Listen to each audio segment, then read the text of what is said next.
This is my 90-day review. 3 things that I wanted to go through. Number 1, body of work. 2, about hard times. And 3, about inspiration. What have I learned from the 90 days?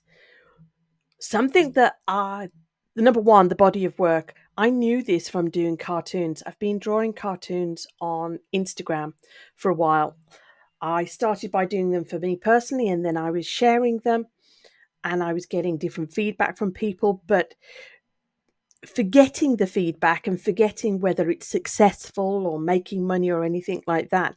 It was really revealing about me and about, my goodness, this is something's really on my mind here. It kept coming up again and again.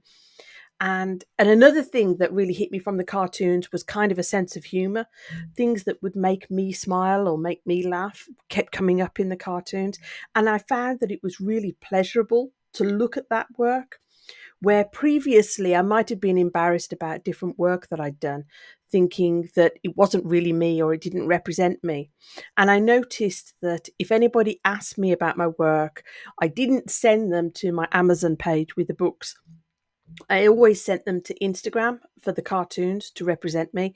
And I didn't anticipate that doing the videos would be a similar feeling, that feeling of looking back and having a body of work, because I knew I was so awkward about being on camera, and I was still listening to other people about them saying what topic I should be talking about or something like that. And so I was feeling really conflicted. Is this really me when I'm showing up on video or not? But I noticed yesterday, I would say this is day 89 in this, so this is slow happening.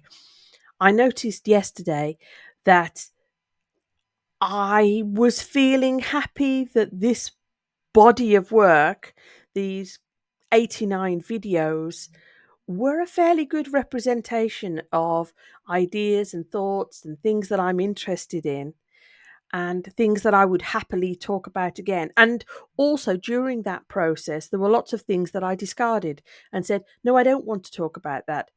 For example, I was following a few channels who were talking about being a new YouTuber, and I was interested in talking about being a new YouTuber and hitting record, but I'm not at all interested in talking to you about how to use the tech.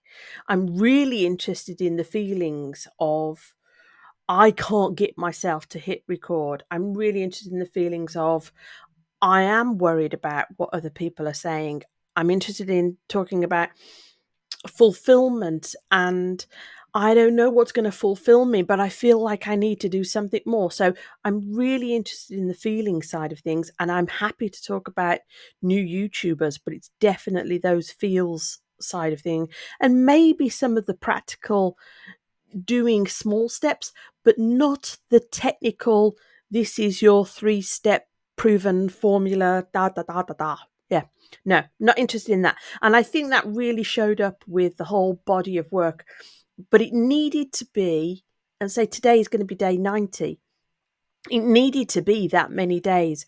I think previously I'd have said to you 30 days and you should know. And maybe you would know. Maybe maybe it's just a representation of how lost I was or am still, that I needed 90 days. And I do plan on continuing going about the documenting your journey, because I've been through a lot of ups and downs during that period, and I feel like continuing going with that particular project is going to be helpful in the future. But that leads me to point number 2, which is hard times. There have been times in the past when I've done different projects where I've had something difficult happen in my life, and then the first thing to go is whatever creative project I've got going on. That's the first thing to go. It's like pressure on my time. Okay, I can no longer create. I can no longer write. I can no longer do this. But also mentally and emotionally not being in any way possible for me to create because I'm so foggy or so exhausted, or as I say, just having trouble making a sentence, let alone thinking clearly enough to be communicating with anybody else. In the past, I have managed to keep going with cartoons, although I did stop for a while when I was finding some things health wise difficult because I felt a pressure to make the cartoons funny, and I just didn't have the funny feels enough to make anything. And if anything, some of the cartoons that I drew, whilst they may have started off being something I thought would be funny, ended up being, when I looked at them, very sad. And I don't mean sad as in bad. I mean sad like, you know, one of the cartoons that I did more recently, I have a young a picture of me as a stick person sitting in a corner all hunched up, and the words that I wrote there is silence safer? And the overall feeling was just a sadness of I I can't, silence really is safer, and I'm not sure I can speak up and be heard or be different or stand out or anything like that. So what I was going to say about the 90-day project is it was only a 1.5 minute video. It did take longer than 1.5 minute because very often I would try to hit record and then start again, then start again. Or if I went over the 1.5 minutes, I would start again. But generally, the recording was done within 10 minutes. And then I uploaded it to Instagram, Facebook, TikTok, and YouTube.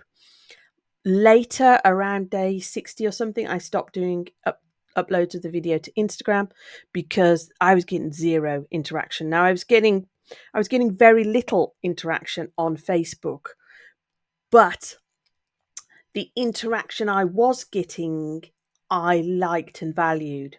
So I wanted to keep going with the Facebook. YouTube is great because you get so many analytics and different things like that. So that was really useful. And TikTok was fascinating. It's clearly a platform where people do show up, with no makeup and tell stories and different things like that. So it's been a really interesting platform to experiment with. So yeah, but anyway, hard times. I have done a video every single day. This is, as I say, today is day 90. I think what I've learned is you can keep going with the projects, even though over a longer period of time there will be difficult times. If it's super small, to keep it going. I really like having the whole ticking off every day. I'm not very good at, I'll do it, I don't know, once a week and just keep going. There's too many good reasons to not do it at all for that. I have to do this each day. I have to do this each day. And I found having that run of days really helpful to get having some momentum.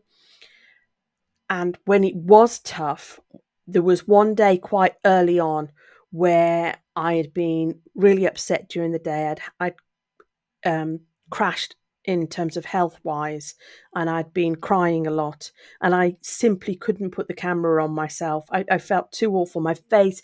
I'm not. I'm not sort of a. I'm not the kind of person that cries and just dabs their eyes. When I think that I'm going to be crying, I start getting all puffy and swollen and red and blotchy. And then imagine if I have been crying and if I've been crying for a few hours and whatever, I am just a mess. And there was no way I felt I could put myself on camera because I didn't want the message to be, hey, look at me, I'm so sad and crying. I wanted it to be about something else. And so that was early on. I did a video, and fortunately, kind of fortunately, the dog had destroyed something in the lounge, and there was destroyed whatever it was, a toy that she destroyed all over the floor. And so I did a voiceover and just filmed the floor saying, hey, I found this. But I didn't want the video to be about, hey, I've had a really bad day and I'm crying. I just didn't want that. And then later on, certainly there's been a couple of times where things have been difficult. And then this last week, other things have happened which have been tricky and have meant that any other videos were not possible. But I could keep going with the 1.5 minute video. And even that was hard. One of the days it took me 9 attempts to do a 1.5 minute video, but I kept going with that. And I do think that it's useful as a project to think, how small can it be? You may think it doesn't matter, that 1.5 minute video, well, that's nothing. That's not going to move things forward. It is, because you can keep going on the tough days. If it's so small, that is so valuable to just keep going, because the next day, even though you may not have been so happy about what you created the day before, you still have that tick as the day. Oh, I've done that and I can move on and still do the day. So, my lessons from 90 days: number one, body of work is so valuable. Forget valuable to other people, it's valuable to you to see and get to know yourself. The working through bad times, if you make it super, super, super small, you can give yourself a tick each day, and that is going to keep the momentum going and keep you pushing through. It's definitely something I would recommend. Number three, inspiration and about where you're learning. I thought I'd watched a lot of videos about YouTube. I thought I knew quite a lot about YouTube. I thought I knew quite a lot about videos. I knew that I didn't have the skills to do it myself. I knew I didn't have those practical skills, but I had a lot of theoretical knowledge about things. So I wasn't starting this project thinking I'm looking to learn more. I was just open to seeing different things. And then by accident, I seem to have stumbled into an area where there was quite a few newbie YouTubers. And that was really fun, because it was seeing how they were getting started and some of the advice that they were following. And sometimes some of them were sharing that. And then I found there's a chap who's got a channel, and it's just his name, Andrew. And he did a video. I call it Just Start. I don't think that's the proper name of it, but it's quite an inspirational video. And I went on to make a video called Just Move. After watching that, I watched that when I was on holiday, and immediately I thought of things that I would like to say. I felt that kind of enthusiasm of I'd like to talk too. So I went and made a video called Just Move. That had about 800 views. And it also gave me the most number of subscribers.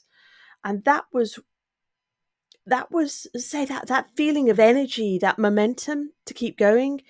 But I wasn't looking for inspiration and momentum and to learn it. I do wonder sometimes, when they say about doing something and the universe opened doors where they weren't there before.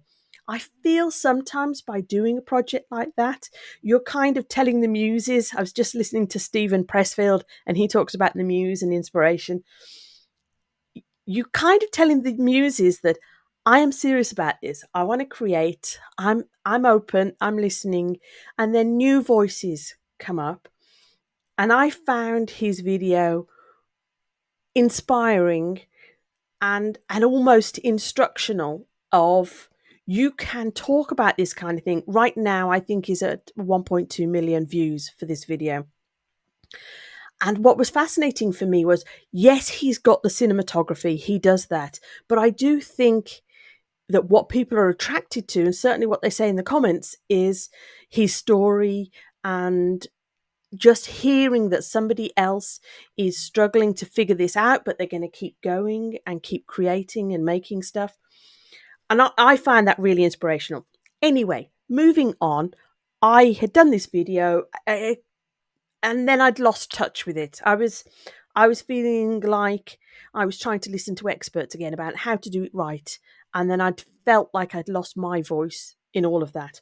And I went back to his video, and in the comments he says the people that he was inspired by, and then he used a phrase called new wave YouTubers. I thought, well, I haven't heard of this. So I Googled new wave YouTubers. It turns out this whole thing that completely passed me by. Now, a lot of people are talking about the cinematography and being beautiful and the way the filmmaking, but there are also people talking about storytelling and showing up and being authentic. And I thought, oh, and when I looked at who would be classed as these new wave YouTubers, there was quite a few people that I was already following. And I thought, Wow, that's really interesting. It seems to be that kind of by accident, I've realized that there are people interested in the storytelling and being real. And they were saying about this new wave YouTubers being opposite of what they call the beastification, like opposite of the Mr. Beast, fast edits, showy, clickbaity, whatever, really trying to be real. Again, a lot of the ones I've seen have the fabulous, beautiful cinematography, filmmaking. I can't compete with that. But it is interesting to me that this trend has come up and that I am attracted to it.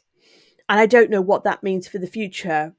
But again, doing a project like this for 90 days and being open to inspiration and then open to read their comments and see what has inspired them, I wasn't expecting those doors to be opened. I was wondering when I started this whether doors would be open in terms of business or work, or I don't know.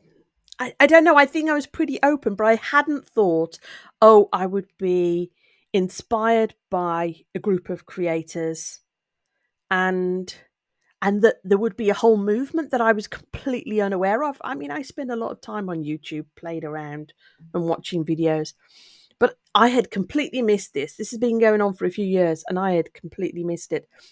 So those are the lessons of the last, as I say, today is day 90. If you're interested in doing a project, I highly recommend making it super small and doing it for a 90 days or more. But if you've got any questions, write them down. I've run out of steam. Sorry, I'm spitting a little bit there. Sorry. I've run out of steam a little bit. There is no conclusion. There's just those three things that I was thinking might be really useful to you if you're starting a project, and to have that encouragement. And then we'll all see which doors open for us. You take care. Bye.